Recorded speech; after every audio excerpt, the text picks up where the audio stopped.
Hey everybody, it's me, Victor Gadban. On this week's What Is video, I'm talking about what is entity resolution.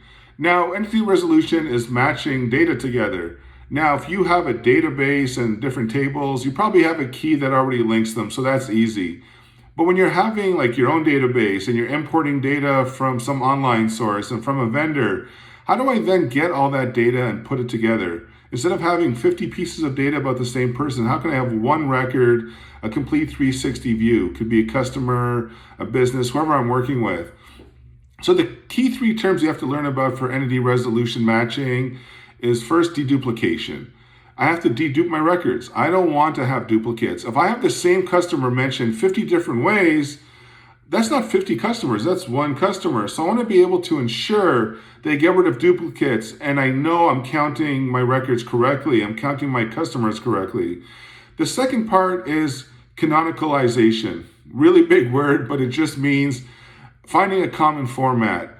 Formatting your dates the same, monetary values the same. I mean, looking at this example, right? I have my email written 4 different ways, but it's the same email. But to a computer, uppercase, mixed case, it gets confused. It would think it's a different email address even though it's the same. So you want to find a standard format, whether I'm storing things as uppercase, lowercase, but you have to have consistency. And the last thing is record linkage. Now, how do I link my records together? If I have the same person mentioned in 50 different sources and I want to put all of that together, how do I link it? Now, there's some really complex algorithms you can look at. But really there's 2 or 3 main methods. One is probabilistic method, which actually will look at probability that something matches by giving a weight and a score to it. So I can say, I have somebody who lives at 125 First Avenue spelled out First Avenue, and somebody else at First Avenue spelled out with a number 1 ST. Probabilistic would think, okay, there's some similarities, not 100% match, so give a little bit of a score and look at other factors that can match up that data. Then there's deterministic. That one really just wants to look at, do these things match?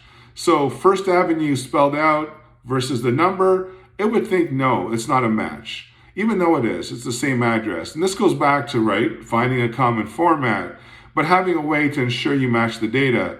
Now, the new way people are doing it, and the best way, is through machine learning. There are a lot of machine learning algorithms, definitely using deep learning, natural language processing. And the key is by using a model, the model will keep learning. And that's the most important part, is that data is constantly changing. As you add more sources, as more vendors, as things change constantly as data is coming in, a model will be able to learn and retrain and teach itself to keep up with these differences. So those are the 3 main things I wanted to get through. Hope you understood that. Take care, everybody. See you next week. Bye.